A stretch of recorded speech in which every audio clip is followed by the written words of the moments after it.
Olá, amigos da TV Campo Largo, mais um Sem Censura Paraná no ar, batendo um papo com os vereadores, levando os vereadores até você, para que você conheça um pouco mais aí dos vereadores de nossa cidade. Então, a partir de agora, aqui na TV Campo Largo, mais um episódio Sem Censura Paraná, depois da vinheta.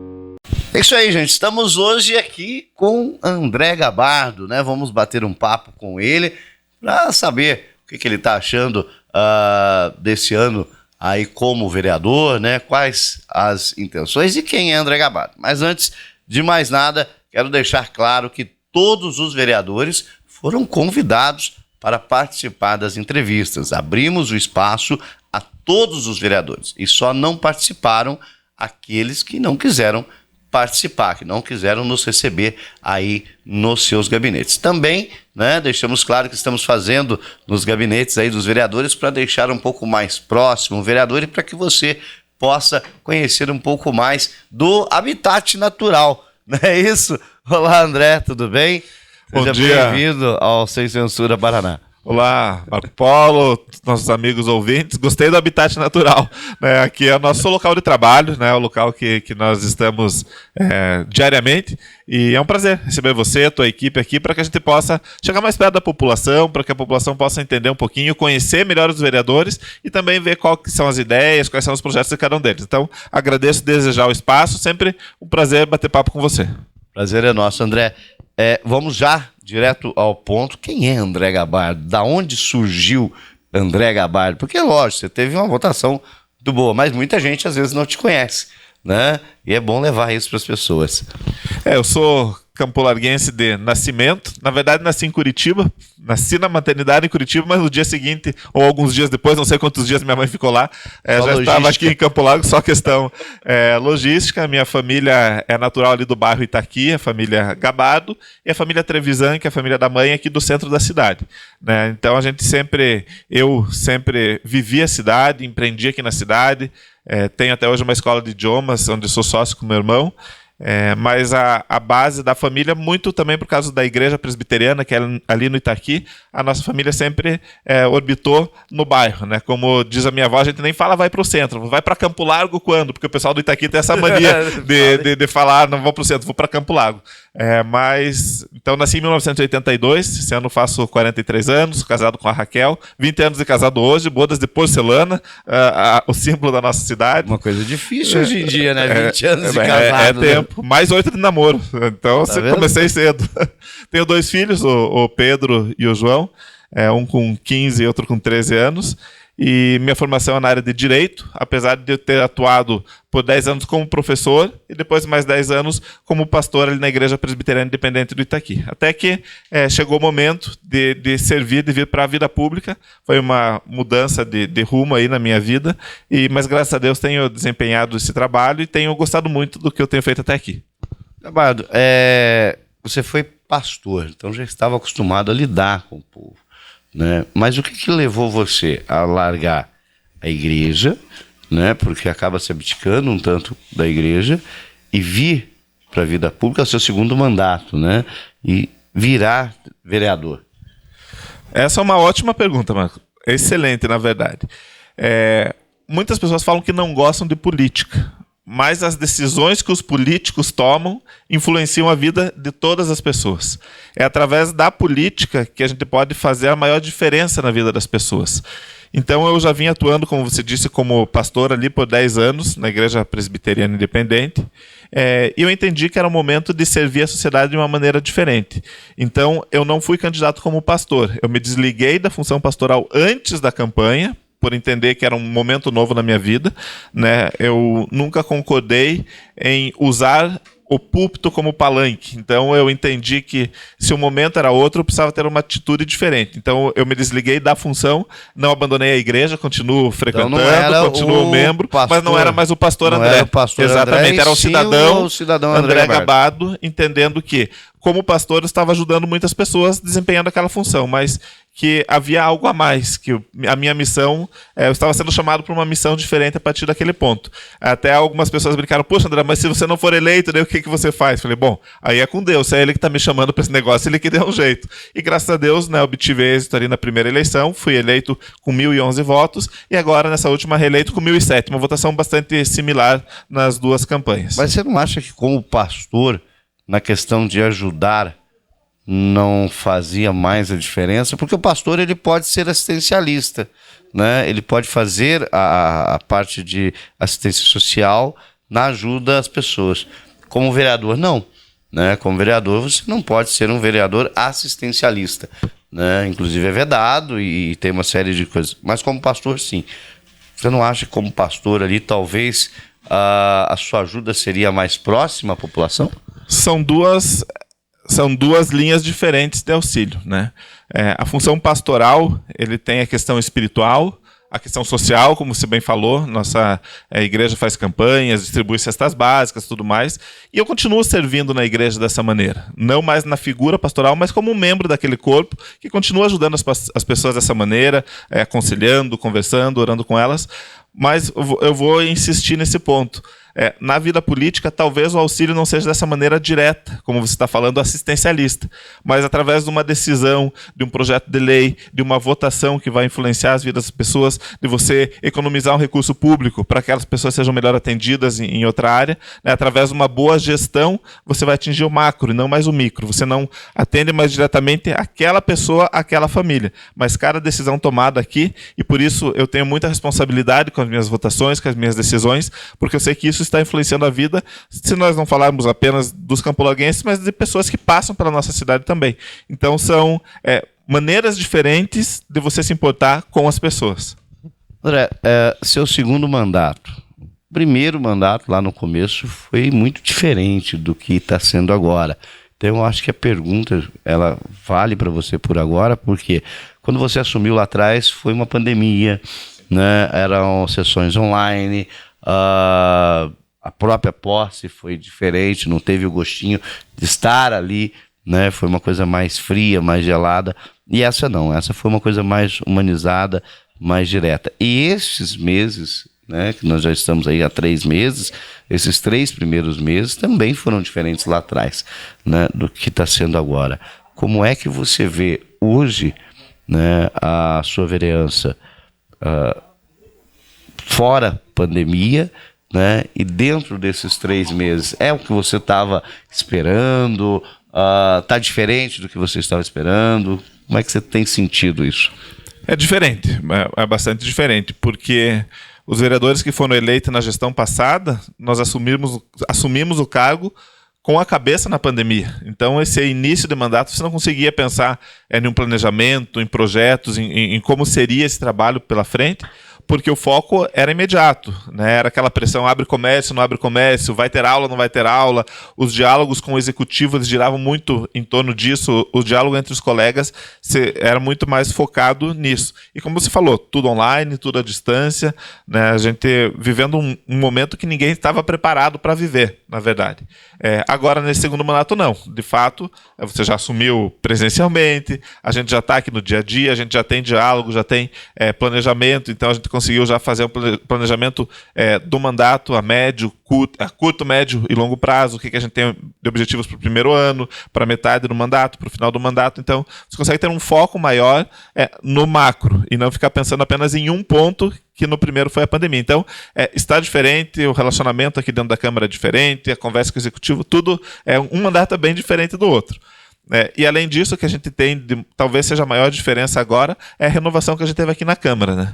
Porque se no outro nós éramos alguns vereadores novos, com vários vereadores experientes, às vezes de 2, de 3 mandatos, nós temos agora 5 vereadores de segundo mandato, né? Eu sou um deles, e 10 vereadores novos. Então, eu que era um novato na última, agora sou dos mais velhos aqui da Câmara. Então, acaba que a gente tem tido um diálogo até com os colegas nesse sentido de se entender, de entender o funcionamento, de um entender a maneira do outro trabalhar, porque isso muda muito também de um mandato para o outro. Isso estou sentindo agora, né? Lá eu era o que estava chegando e agora eu sou o que já estava na casa. Então, a gente tem administrado essa situação também. Nós temos hoje também uma Câmara, vamos dizer assim, relativamente jovem, né? Não são vereadores tão novos, né? Mas apesar de termos alguns bem novos, mas não é uma Câmara tão velha, né? Como pessoas antigamente nós tínhamos uma Câmara mais idosa. Mais experiente.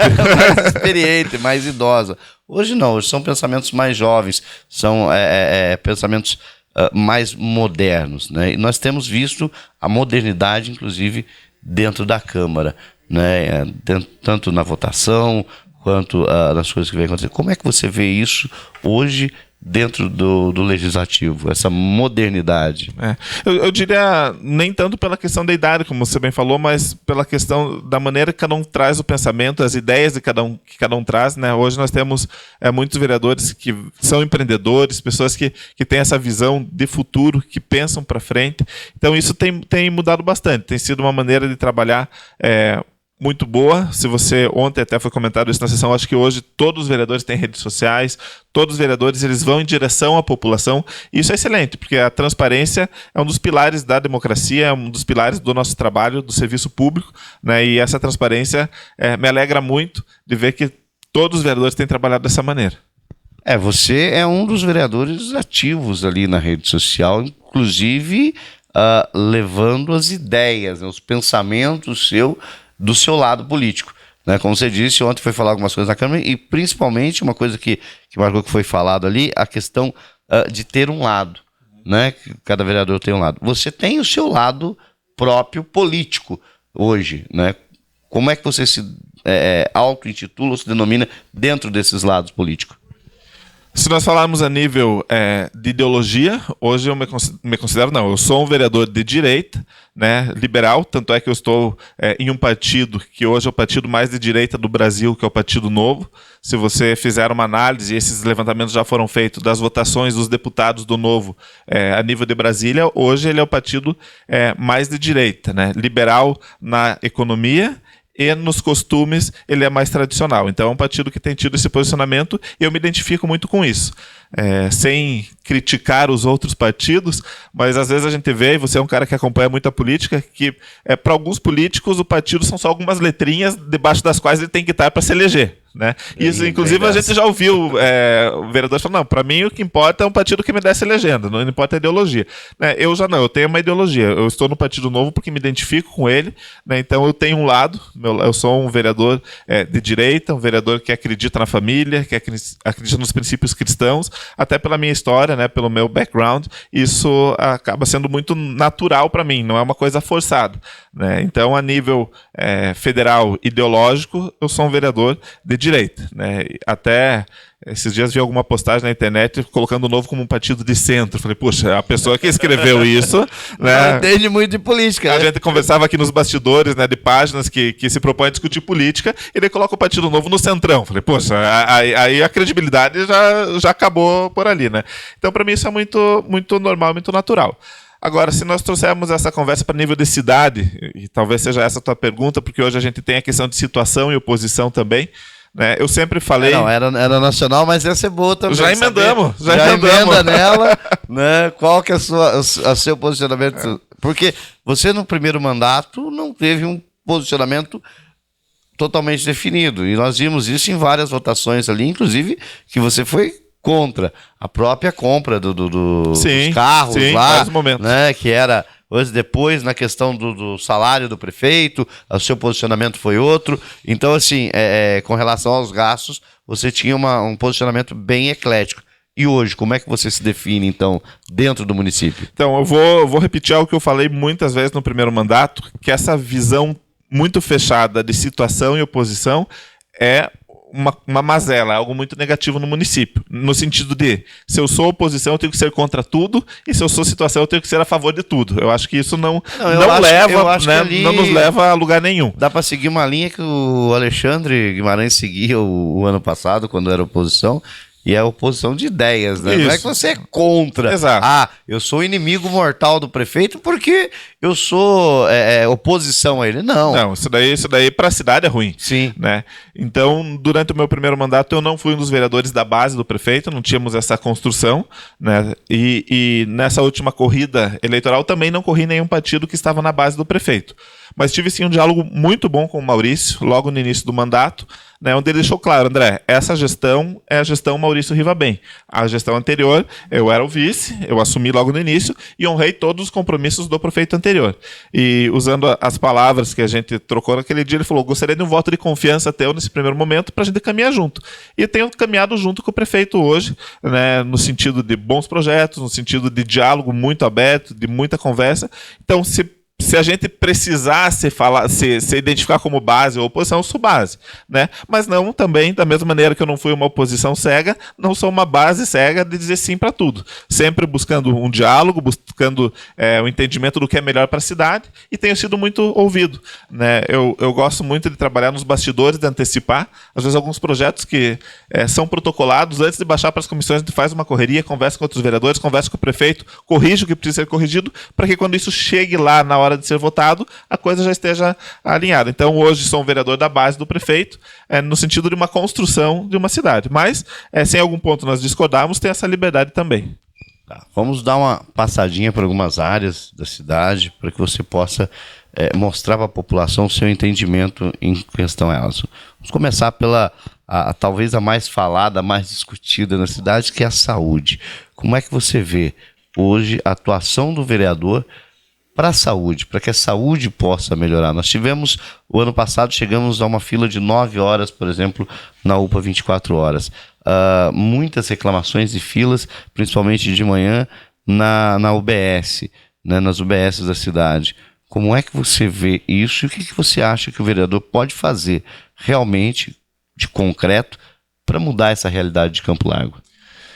A UPA é um problema crônico no nosso município e no Brasil, de uma maneira geral. Você falou muito bem, essa questão da saúde é uma questão difícil, porque se você vai para uma matemática pura e pega o número de atendimentos durante a semana, divide pelo número de horas trabalhadas, você vai dizer que a fila de espera é pequena. Mas quem vai para ser atendido e de fato é alguém que está numa situação de emergência, que deveria ser todos da UPA, e chega lá e precisa ficar muitas horas, puxa, isso é até desumano. Né? Então, eu tenho defendido, Marco, e meu diálogo com a secretária de saúde tem sido nesse sentido, que a solução para a UPA está nas UBSs. Vai ser muito difícil você solucionar a UPA porque você não tem uma estrutura para pegar aqueles horários de pico, domingo à noite, segunda-feira, e ter 20, 30 médicos, que é o que seria necessário para que não se forme filas nesses horários. O que a gente precisa?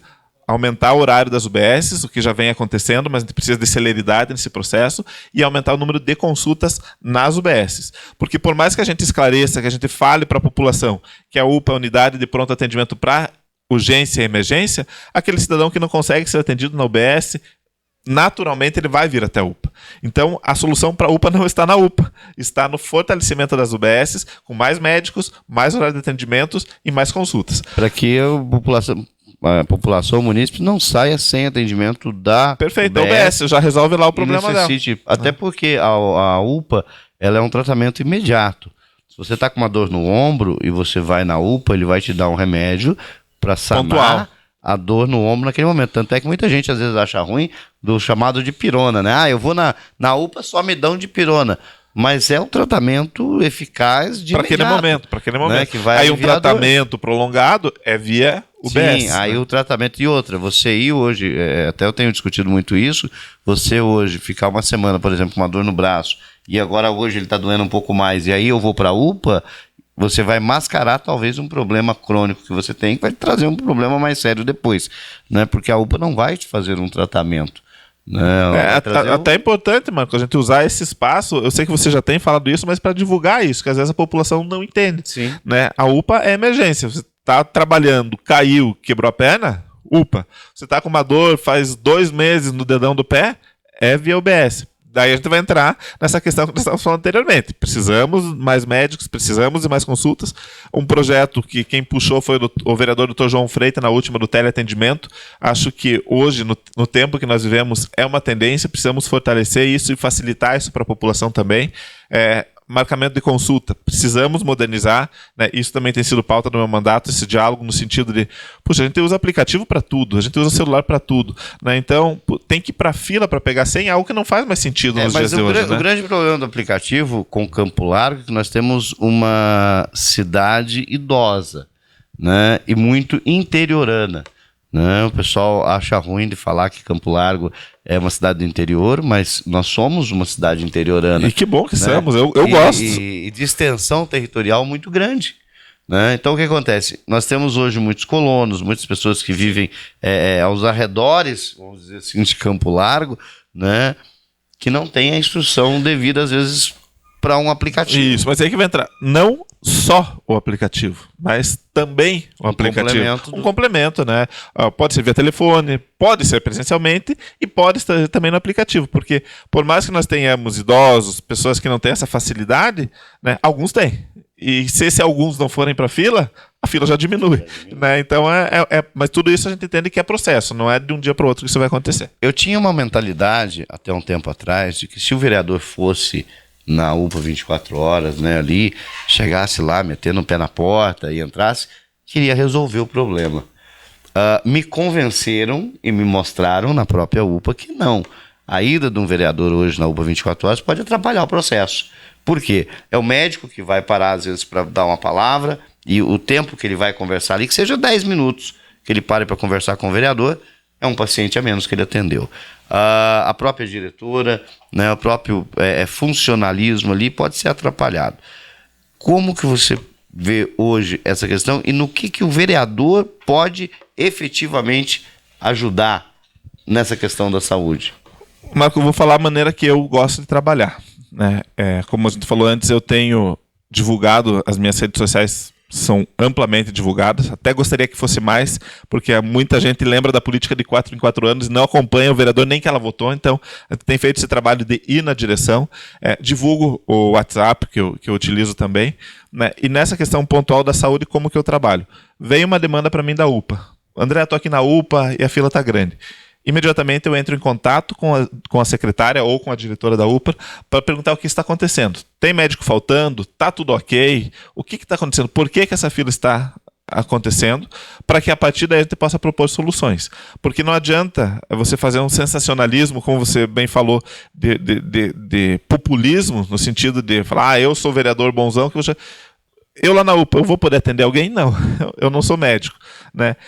Se os médicos estão atendendo, estão trabalhando dentro do horário deles, com o número de consultas que eles têm que fazer por obrigação naquele horário, já está no limite do que pode ser feito. Né? Então, muitas vezes, e não falo nem da nossa cidade, a gente vê hoje nas redes sociais, muitos políticos querendo fazer aquele papel de salvador da pátria, como se ele fosse resolver tudo.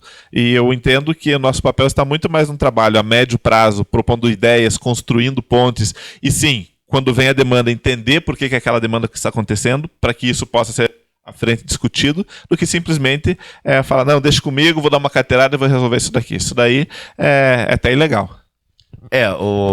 Hoje o grande problema da saúde, né, é justamente, talvez, não estou dizendo aqui que o vereador não tem que fiscalizar, porque ele tem, talvez seja a falta de fiscalização, mas uma fiscalização da maneira correta, né? Sim, tem que aparecer. Eu acho que o vereador tem que aparecer lá de supetão, mas não porque está uma fila grande, né? Nós temos uma fila imensa e aí o vereador aparece. Não, isso é politicagem, né? O vereador pode aparecer no momento de pico, mais aleatoriamente e não porque está em momento de pico, né? E aí sim fazer a fiscalização, verificar se realmente os médicos estão lá, se tem material suficiente, se não está sendo feito um certo racionamento e coisas assim. Você falou em ponte, eu sei que não foi ligado à obra, mas eu já vou puxar a obra aqui pro lado, né? Campo Largo sofreu muito o ano passado, nos anos anteriores, com obras intermináveis, né? A Emma Tanner aí foi o grande calcanhar de Aquiles do prefeito, né? Mas tivemos várias outras obras.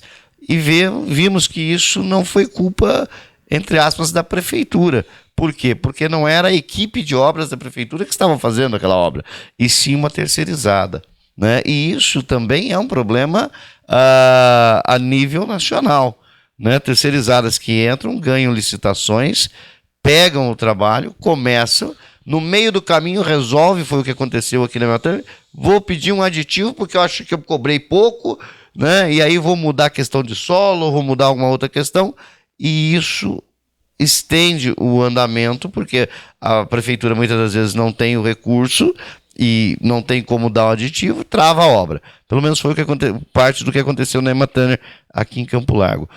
Como criar, Gabardo, hoje, mecanismos dentro do município, através talvez de projetos de lei, alguma coisa, para que isso não aconteça e para que a população não sofra coisas atrás, para evitar que essas empresas adentrem aí as obras da prefeitura ou ganhem licitações, ou, né, evitar que elas façam esse estrago que muitas vezes a gente vê.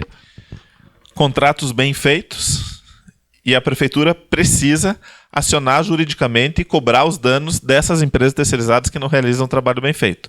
Foi o que aconteceu com o caso da Emater. Foi judicializado contra a empresa pela demora, pela maneira como foi feita e realizada essa obra. Então, eu diria que essa discussão que a gente está tendo, ela não está no campo das obras, mas está no campo jurídico. Em primeiro lugar, o contrato ou a contratação dessa empresa precisa ser juridicamente muito bem amarrado para que a empresa responda por aquilo que ela não fizer ou aquilo que ela demore a ser feito. Lógico, precisa ser razoável, a gente depende de algumas intempéries, questão de tempo, né? No caso da Emater, o solo, mas puxa, será que a empresa que entrou numa licitação desse tamanho não tinha como ter feito um estudo prévio para saber, né, a forma do solo? Então, mas tudo isso precisa ser amarrado. Pela minha formação em direito, né, a gente aprende que aquilo que está no contrato forma lei entre as partes. Então, você, sabendo antes tudo aquilo e amarrando isso em contrato, e aí, na sequência, não cumpriu, responsabiliza civilmente a empresa. Nós precisamos que os picaretas saiam de jogo. Existem empresas sérias, terceirizadas, mas existe a picaretagem, como se falou. O cara joga o preço da licitação lá embaixo, já contando que vai fazer um aditivo logo no início da obra para receber mais, né? Aí ganha a licitação e, às vezes, uma boa empresa que sabe que com aquele valor não é possível, colocou um valor maior na licitação para entregar de fato, essa empresa acaba não conseguindo ganhar. Então, desde o chamamento das empresas, isso já precisa ser amarrado. E aí, daí para frente, não cumpriu, pague, restitua, né? Faça a sua parte. E aí a gente precisa também de gestores com coragem, porque precisa ir para cima da empresa. Pô, não está entregando? Vamos para cima. Preciso colocar a máquina da prefeitura lá? Vou colocar a máquina da prefeitura lá e depois vou me explicar para o Tribunal de Contas, porque o que a gente não pode é que a população sofra por uma culpa de um terceiro. Então, nós, como gestores públicos, eu me coloco junto nisso, precisamos fazer a nossa parte, ter coragem e depois cobrar de quem deve. E eu acho que aí entra a fiscalização do vereador, né? Ir lá fiscalizar a obra, se tem algum erro, alguma coisa, aí sim cobrar do executivo para que o contrato seja seguido à risca, né? E aí eu vou colocar também, aproveitando o espaço aqui para mais um, como que se chama? Não é informe informativo para a população. Existem 3 figuras de fiscais, e isso é importante que as pessoas saibam também. Em primeiro lugar, existe um fiscal de contrato, né? Então o contrato foi feito, dentro da prefeitura existe esse fiscal de contrato. Geralmente é um estatutário também, que né? é um estatutário. Aí existe a figura do fiscal de obra, que é alguém, também um estatutário, que tecnicamente tem condições, porque os vereadores têm informações nas mais diversas áreas. Às vezes o vereador não tem a condição técnica de fiscalizar. E aí existe o vereador, que fiscaliza todo mundo, inclusive o fiscal de contrato e o fiscal de obra. Então, vereador não é fiscal de obra, né? O vereador tem que acompanhar a obra? Tem que acompanhar. Mas muitas vezes o vereador não consegue medir a altura do CBUQ, se está dentro do parâmetro, se o solo, se a base está sendo feita. O fiscal de obra, sim, né? O vereador que não tem formação em direito, talvez ele não tenha condição de fiscalizar um contrato, mas o fiscal de contrato tem. E aí o que nós, vereadores, precisamos fiscalizar? O fiscal de contrato está trabalhando? O fiscal de obra está trabalhando? Nós fazemos essa fiscalização macro de tudo isso. Esse é o nosso papel, né? E aí desmistifica um pouco aquela figura do vereador que todo dia está com foto fiscalizando obra. Às vezes é mais para aparecer na rede social do que de fato conseguir fiscalizar alguma coisa. Foi falado que nesses 3 meses, questão de 150 requerimentos. Acho que nós já passamos agora dos 200, né?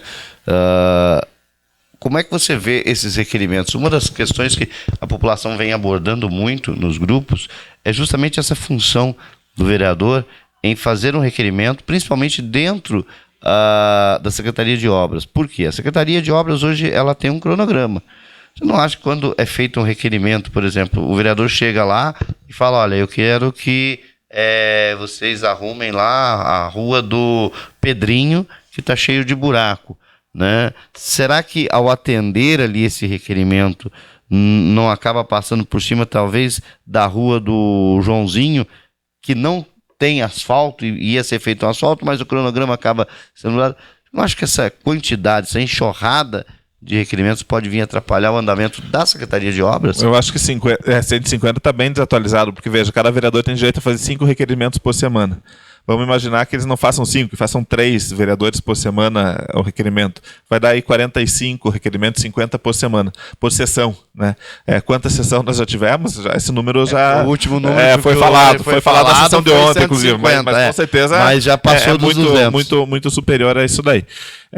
O que acontece? O requerimento é a maneira oficial que o vereador conversa com o executivo, né? A gente conversa, eu tenho esse hábito de tentar resolver, às vezes com telefonema para o secretário, perguntando como que está aquela demanda, mas algumas vezes você precisa deixar registrado que você fez aquele pedido. Até porque o munícipe que te procurou, ele precisa ter uma garantia que o vereador está trabalhando. Então o requerimento é uma maneira de você falar, olha, a minha parte está feita. Eu provoquei o executivo para que esse problema seja sanado. Eu gosto de trabalhar sempre tentando, como te falei, antecipar. Às vezes com o telefonema a gente resolve, ou pelo menos a gente dá uma explicação, né? Vamos dar um exemplo. Você pediu um reperfilamento lá na rua da tua casa, né? Eu posso ligar para o secretário e falar, secretário, estou com uma situação aqui, tá ruim a rua, você mandou a foto, mostra para o secretário e falou, olha, André, está no nosso cronograma para que 2 semanas passar naquela rua. Aí não tem necessidade de um requerimento, porque o requerimento, ele demanda muito da secretaria também. Ele precisa analisar aquele requerimento, responder, mandar para outra secretaria. Tem toda uma tramitação que às vezes acaba tirando tempo de algo que poderia ser feito. Então, na minha opinião, e eu tenho trabalhado dessa maneira, algumas questões maiores, sim, a gente faz um requerimento. Mas muita coisa a gente consegue trabalhar na base da conversa, o que facilita bastante também, tanto para o secretário quanto para nós vereadores. André, uma pergunta agora que também gera uma certa polêmica na cidade. Eventos. Nós vimos o ano passado, passou o Natal do ano anterior, vamos dizer assim, o pessoal reclamou que foi gasto muito. 3 milhões em luzinhas de Natal, foi inclusive um absurdo. Foi um absurdo isso.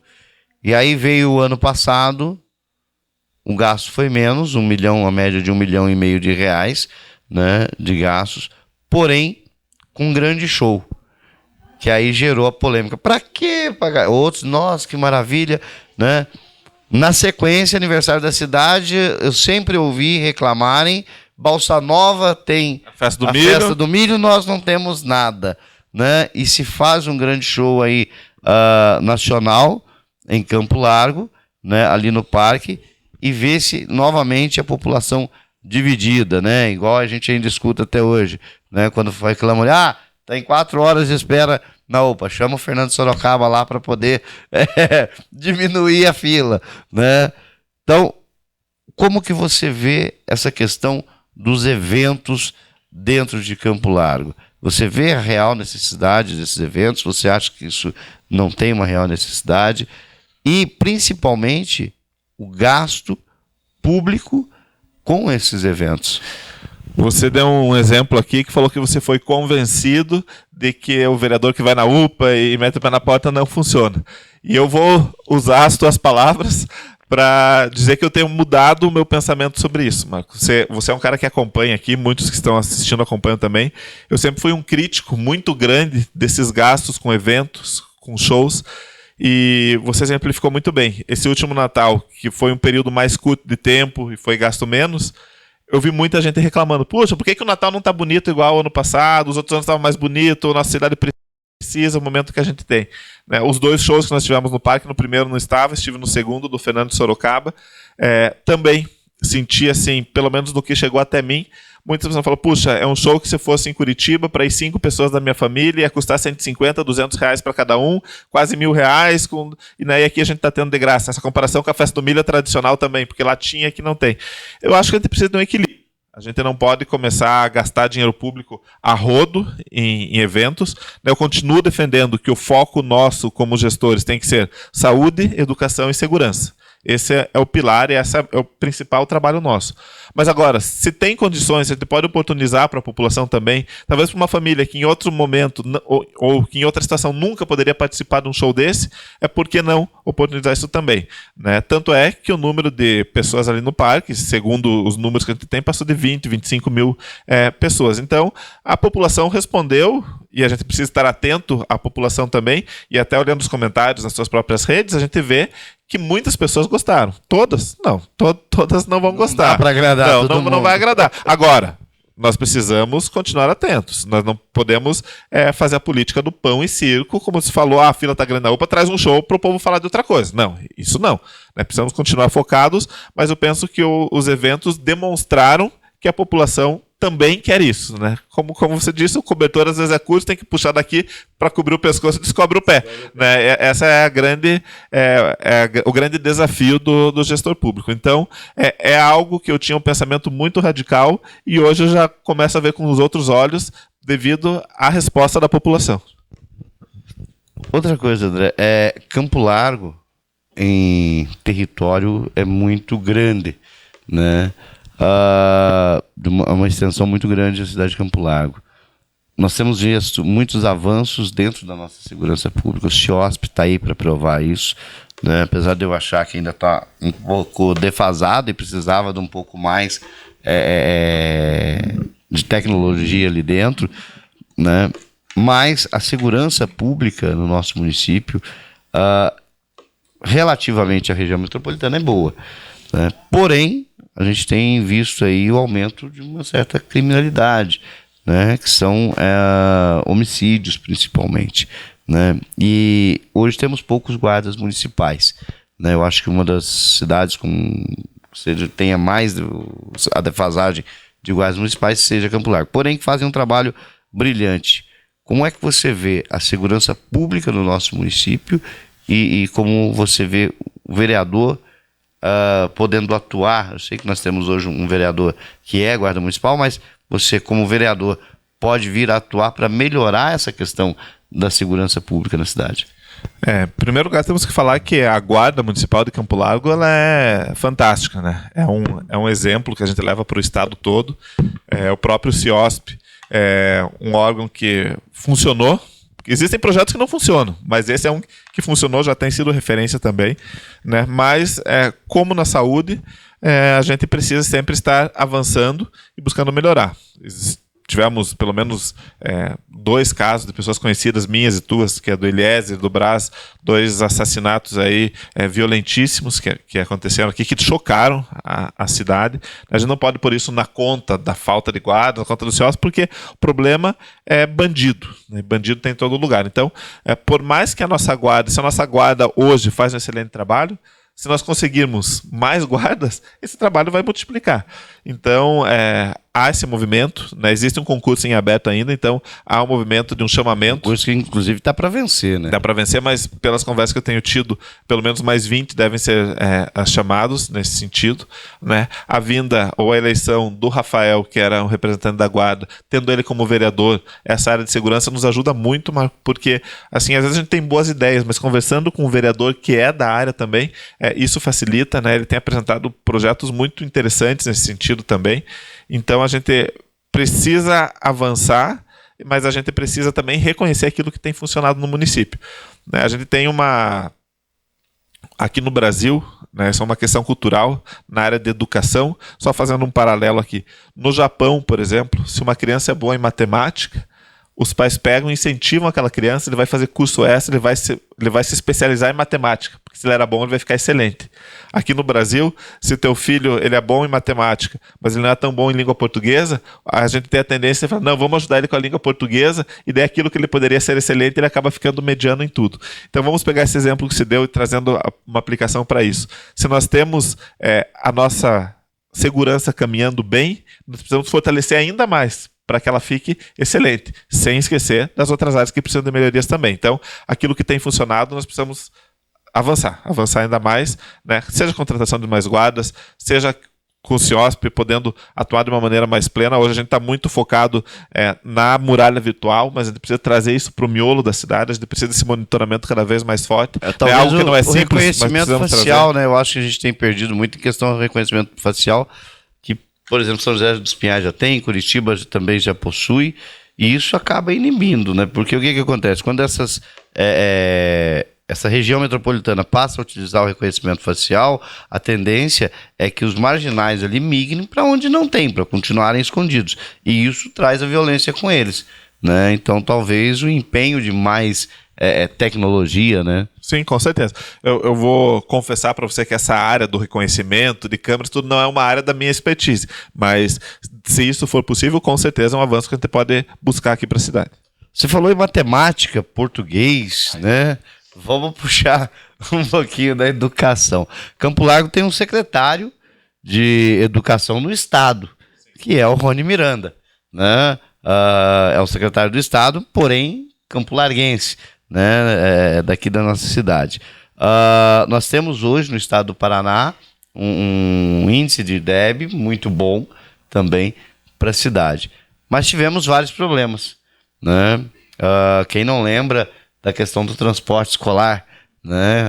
Ou a falta do transporte escolar, né? E a extensão territorial de Campo Largo sendo muito ampla, muito grande, né? Também dificulta nessa questão do transporte escolar. Como é que você vê a questão da educação hoje dentro da cidade, né? Nós temos muitas escolas, porém em locais às vezes afastados, e porém temos, por incrível que pareça, poucas vagas, né, dentro de cada território. Não dá para acomodar hoje, um exemplo, né, não estou dizendo que seja assim, mas estou usando como exemplo, não dá para acomodar hoje todas as crianças que moram no Itaqui nas escolas do Itaqui. E isso é necessário trazer para outras escolas. Fora a questão do pai, que às vezes o filho entrou no Sagrada Família, no Anchieta, né, seguiu o Sagrada Família e depois, de repente, não, pelo plano diretor da cidade, pela questão das leis da cidade, agora você tem que colocar o seu filho perto da sua casa, né? Como é que você vê essas questões pontuais da educação? Eu vou começar com a questão do transporte, que foi a mais polêmica lá atrás, e eu acredito que foi a coisa certa feita da maneira errada, né? A gente vinha de uma pandemia e de repente aconteceram situações como essa que se simplificou. O aluno já estava 2, 3 anos no colégio e daí do dia para a noite ele precisava mudar para um colégio onde ele não estava habituado, não estava acostumado. Nós temos hoje índices muito bons na educação no nosso município, temos excelentes profissionais, mas temos um preconceito, né? Um conceito anterior, um conceito às vezes errôneo, de que as escolas boas são apenas as escolas do centro. E nós temos muita qualidade, né? Eu tenho visitado várias escolas, nas escolas de bairro também. Hoje a estrutura de várias escolas do bairro foram reformadas, são escolas novas, escolas... tivemos há poucos dias ali no Maria Joana, no Itaqui, né? Poxa, estrutura excelente. E então nós precisamos, em primeiro lugar, que a população saiba disso. Para o meu filho ter uma boa educação, ele não precisa necessariamente estar em uma escola do centro da cidade. Não sei se você tem essa informação, mas nós, em conversa com o secretário Bruno de Educação, hoje nós não temos demandas de vagas nas escolas do município. Hoje nós temos mais vagas do que alunos. O que acontece? Você vai para o bairro X, está faltando vaga naquele bairro, né? O que eu disse, aí, o bairro, às vezes as escolas totais do bairro não acomodam. Por outro lado, tem um outro bairro que está sobrando vaga. E aí que o transporte escolar precisa atuar, né? Nesse sentido. Não apenas, eu quero porque eu quero. Então a gente precisa ter critérios para isso. Primeiro critério, anterioridade. Se a criança já estava naquela escola, não pode mudar. Deveria ser mantido aquilo. E a partir daí começar um censo novo para que os alunos novos, esses sim, fiquem nos bairros. Né? Só para não cometer injustiça, no CEMEI sim nós temos hoje necessidade de mais vagas, mas não nas escolas do município. Fecha o parênteses. Então, nós precisamos divulgar, mostrar a qualidade das escolas dos bairros, incentivando as crianças a ficarem ali. Porque pegando o transporte escolar, quer queira ou quer não, são talvez horas a mais que o aluno vai ficar, não tem escola nem em casa, que ele está nesse caminho. Tem o perigo, hoje o nosso trânsito, independente de onde você morar, há risco no trânsito. Então, sempre que possível, nós temos que incentivar as escolas dos bairros, as crianças estudarem nas escolas dos bairros. Quando não for possível, o transporte escolar atuar, levando a criança onde tem a vaga, né? Buscando essa vaga. E além disso, nós precisamos aí de um planejamento a médio prazo. Qual a região da cidade está crescendo? Que bairro demanda mais? Para que a prefeitura possa se antecipar. E quando chegar aquela demanda, aquilo já seja sanado no próprio bairro. André, nós tivemos umas discussões aí em grupos a respeito de bandeiras, né? Vereadores que vêm levantando bandeiras. Você tem alguma bandeira, né, uma causa hoje para o seu mandato? Não. Tenho. A minha causa principal é a desburocratização e o bom serviço público, né? E além disso, a geração de empregos e renda no nosso município. Eu acho que quando você fala, voltando lá atrás, na missão, em sair da igreja, sair da função pastoral, né, vir para a atuação na área pública, eu penso que não só para a nossa cidade, e aí nós estamos falando do nosso país, quando nós conseguirmos gerar bons empregos, quando a gente faz esse trabalho, né, para que o pai de família tenha renda suficiente para colocar comida em casa, para ajudar seu filho na educação, né, para pagar um plano de saúde, talvez, né, a gente vai conseguir. Que o vereador falou que teve um vereador aí que falou que prefere ser atendido no SUS do que no plano de saúde, né? Já aconteceu comigo. Porque tá demorando. Já aconteceu comigo. Eu fui pesquisar ontem. O pessoal que tem plano de saúde, não vou falar o nome do plano de saúde, mas tem um plano de saúde verdinho aí, aqui da região, na região metropolitana, né? Um exame tá levando aí mais de mês para conseguir não agendar. Exame, viu, Marco? Eu vou falar e a consulta eu vou contar a história. Também é muito demorada. Eu vou contar a história ainda, estava na época da pandemia, meu menino estava com muita dor de garganta, estava passando mal, marquei uma consulta com o médico, atrasei 10 minutos, particular, plano de saúde, cheguei lá 10 minutos atrasado, o médico já tinha ido embora, não me atendeu. Naquele momento ali, precisava de um atendimento emergencial, né, de máscara. Fui para a UPA, não me identifiquei como vereador, fiquei lá com meu filho, levei 3 horas, mas fui atendido, né, o que eu não consegui no plano de saúde, consegui um atendimento. Voltando para o assunto, que senão a gente vai longe aqui na conversa. Então, para mim, essa pauta aí da geração de emprego e renda é muito importante. É uma bandeira que eu levanto com muito orgulho. Nós precisamos facilitar a vida do empreendedor em Campo Largo, nós precisamos desburocratizar. Para quê?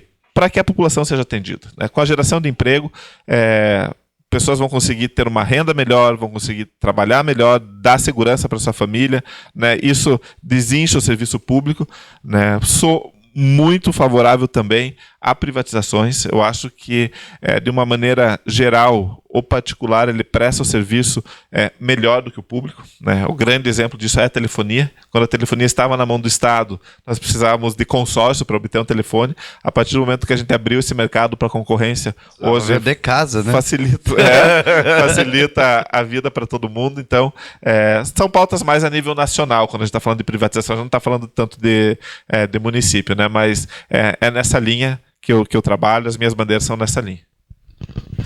André, para finalizar aqui, vamos falar, você falou agora, puxou geração de emprego e renda. Campo Largo é tido como uma cidade, entre aspas, dormitória por muitos, né? Eu não concordo muito, mas a gente ouve muito isso, que hoje boa parte da população que mora em Campo Largo trabalha em Curitiba.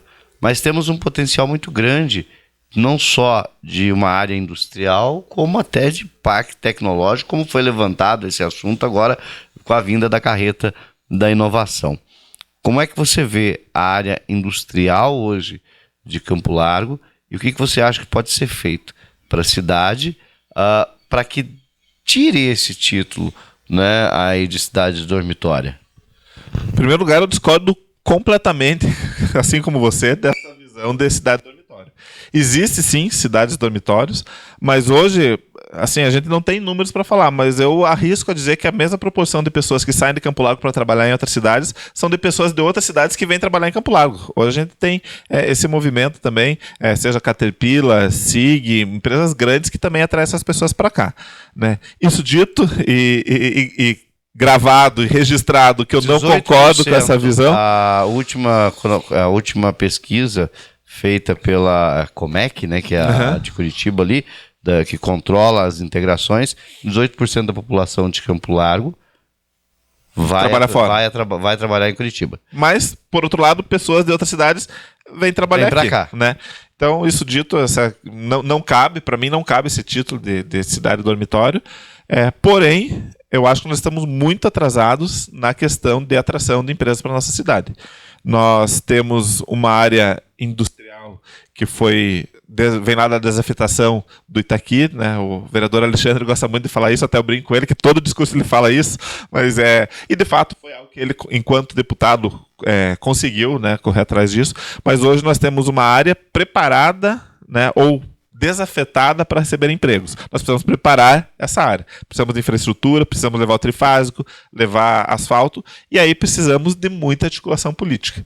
Porque a gente sabe que uma grande empresa, ela não vem para o município, vou procurar que o município, venham para cá. Não. Isso precisa de diálogo, governo estadual, governo federal, e precisamos sim atrair mais empresas para Campo Largo. Se a gente fizer um levantamento dos últimos anos, nós tivemos lá atrás a vinda da Caterpillar, da SIG, da Fiat, que já não está mais aqui, da Chrysler, que já não está mais aqui, mas nós estamos já há alguns anos, nós recebemos empreendimentos como o Outlet e como o próprio Max Atacadista. Agora temos mais um mercado de rede grande que está vindo para cá, mas a gente está falando de serviço, não está falando de indústrias. Então nós precisamos começar a fazer um movimento conjunto. Sei que o prefeito já tem trabalhado nesse sentido, nosso secretário de Desenvolvimento Econômico também, o Pedro, já tem aberto diálogos, acompanhei ele já em algumas reuniões de Curitiba, no sentido de uma articulação política para a atração de grandes empresas para a cidade. André, você falou do Alexandre ali e colocou como deputado. Você foi candidato a deputado nas últimas eleições, né? Pretende ser candidato na próxima? Marco, na última eleição para deputado, eu tentei com todas as minhas forças que a cidade entendesse que eu estava numa chapa que com poucos votos Campo Largo poderia ter o primeiro deputado federal da história. E por que isso? Porque a gente que acompanha a política, a gente sabe que os partidos, existem momentos em que eles têm um puxador de voto e que os votos dele na legenda vão levar alguém junto. Eu fazia uma conta que com 20 mil votos nós poderíamos ter um deputado federal de Campo Largo. O Raul, que estava no meu partido na época como primeiro suplente, hoje fez 12 mil votos e hoje é deputado federal. O André Gabardo fez 6 mil votos, né, numa campanha muito pé no chão, né? A gente correu a cidade, mas sem um apoio da máquina, sem um apoio maciço, e eu dizia, olha, é a maior chance da história de Campo Largo ter um deputado federal. Fiz 6 mil votos, foi uma votação muito expressiva, eu fui de 1.000 votos em 2 anos para 6 mil votos, né? Foi muito interessante, foi muito bom correr aquela eleição, porém, né, não obtive o êxito de ser eleito, o êxito de votos, mas não em ser eleito. Daqui 2 anos nós temos eleição para deputados novamente, né? De novo estou no mesmo partido que o Deltan. É o ano que vem já, né? 2 anos, é verdade. 2 anos da eleição passada. O ano que vem já. Estou no partido, o Deltan, a gente não tem uma definição se ele vem para deputado federal ou para o Senado, ele aparece em primeiro nas pesquisas do Senado, mas pode ser que eu cometa ou que o raio caia de novo no mesmo lugar. Então isso vai de muito diálogo, vai de um cenário, e te digo que hoje, para ocorrer uma eleição, teria que ser um projeto da cidade abraçar, né? De uma conversa aí, de uma eleição viável. Não você correr. Eu corri a última porque sabia que tinha uma viabilidade. Não seria fácil atingir essa votação. O fundo era menor, não tinha um apoio, mas de repente, se a gente conseguir demonstrar uma viabilidade, conseguir construir politicamente apoio, né, do executivo, de colegas aqui, por que não? Eu acho que Campo Largo já passou da hora e tem a capacidade de ter representantes tanto a nível estadual quanto federal. Vai a gente construir um projeto de cidade e a cidade abraçar esse projeto. Então, não vamos dizer que não, mas também não vamos cravar que sim. André, quero agradecer aí, né, por nos ter recebido, muito obrigado. Vou deixar você se despedir da audiência e também falar uma coisa que você acha que é importante, que não falamos aqui, às vezes, né, a gente pincelou por algumas coisas, mas às vezes você tem algum ponto ali que você acha importante que não foi discutido, essa é a sua oportunidade de falar.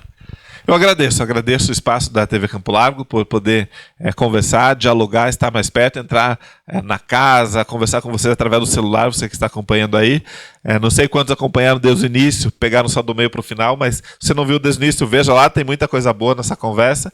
E o André é esse cara, aberto, simples, a gente vai conversando, vai dialogando, jogo sempre com as cartas na mesa, não sou um cara que esconde o jogo, que fala algo aqui para entender o que vai acontecer lá na frente, não. Talvez não acerte em tudo, mas sempre caminho nessa direção, porque eu entendo que eu estou aqui em uma missão. Em primeiro lugar, eu respondo para Deus, que foi quem me chamou para isso. Em segundo lugar, respondo para a população, para quem confiou em mim, né, e para todos nós. Então, Marco, muito obrigado. Você, Matheus, dedicar o tempo, né, muito obrigado por esse espaço aí. Estou aí sempre à disposição de vocês, da imprensa e da população de uma maneira geral. Muito obrigado. Fiquem com Deus. Isso aí, obrigado, André, mais uma vez. Obrigado a você que nos acompanhou até aqui.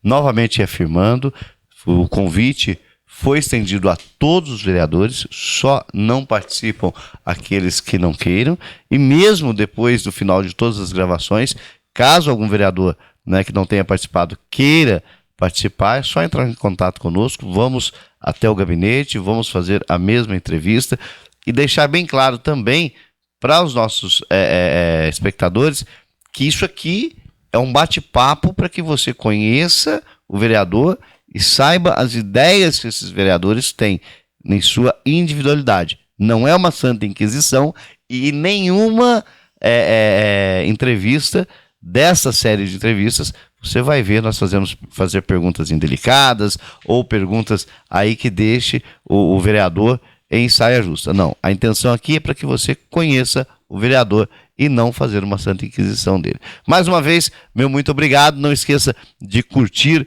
compartilhar. Como eu digo, se você gostou, manda para o seu amigo. Se você não gostou, manda para o seu inimigo, né? Mas ajude a divulgar a TV Campo Largo e a chegar cada vez em mais lares e mais pessoas. Muito obrigado e até a próxima.